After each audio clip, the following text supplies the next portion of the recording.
সম্মানিত দর্শক শ্রোতা, দাজ্জাল সম্পর্কে নিয়ে কিছু কথা বলবো। কি কারণে দাজ্জালের নাম কোরআনে আসেনি এ বিষয় নিয়ে আজকে কথা বলবো। আপনারা ভিডিওটি মনোযোগ সহকারে দেখুন, ইনশাআল্লাহ অনেক উপকৃত হবেন। উম্মাহর জন্য সবচেয়ে ভয়াবহ ফিতনা হচ্ছে দাজ্জালের ফিতনা, যা আল্লাহ তাআলা রাসূল সাল্লাল্লাহু আলাইহি সাল্লাম ভয়ে শঙ্কিত ছিলেন। আল্লাহ রাসূল সাল্লাল্লাহু আলাইহি সাল্লাম এবং অন্যান্য নবীরা তাদের উম্মতদেরকে দাজ্জালের ব্যাপারে সতর্ক করেছেন। আল্লাহর রাসূল সাল্লাল্লাহু আলাইহি সাল্লাম প্রতিটি সালামের শেষে দাজ্জালের ফিতনা থেকে হেফাজতের জন্য আল্লাহর কাছে দোয়া করার তাগিদ দিয়েছেন। শেষ সময়ের অজস্র ক্ষুদ্র ও বৃহৎ আলামত সম্পর্কেও বলা হয়েছে, যেমন কোরআনে চাঁদ দ্বিখণ্ডিত হওয়ার কথা বলা হয়েছে।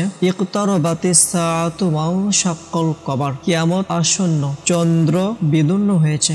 রাসূল সাল্লাল্লাহু আলাইহি সাল্লাম আরো বলেছেন, ইয়াজুজ ও মাজুজ সম্পর্কেও, যে পর্যন্ত না ইয়াজুজ ও মাজুজকে বন্ধন মুক্ত করে দেওয়া হবে এবং তারা প্রত্যেক উঁচু ভূমি থেকে দ্রুত ছুটে আসবে। সকল আলামত থাকা সত্ত্বেও আল্লাহ কোরআনে দাজ্জালের নাম উল্লেখ করেনি কেন? এর উত্তর একটাই, যদি কথা বলি অনেক কথা বলা যাবে, কিন্তু কোরআনে এ ব্যাপারে কি বলা হয়েছে? হাল ইয়ানজুরুনা ইল্লা আন তা'তিয়াহুমুল মালাইকাতু আও তা'তিয়া রাব্বুক। সেদিন এমন কোন ব্যক্তির বিশ্বাস তার জন্য ফলপ্রসূ হবে না যে পূর্বে থেকে বিশ্বাস স্থাপন করেনি কিংবা স্বয়ং বিশ্বাস অনুযায়ী কোনো সৎকর্ম করেনি। আল্লাহর রাসূল সাল্লাল্লাহু আলাইহি সাল্লাম বলেন, তিনটি জিনিস যখন ঘটবে তখন সেই ব্যক্তির জন্য বিশ্বাস স্থাপন কোনো ভালো ফল বয়ে আনবে না, যদি না সে আগে থেকে বিশ্বাস স্থাপন করে থাকে। যেমন দাজ্জাল, বিশেষ প্রভুর আবির্ভাব এবং পশ্চিম দিক থেকে সূর্যোদয়। আবু হুরায়রা রাদিয়াল্লাহু তাআলা আনহু থেকে আরেকটা হাদিস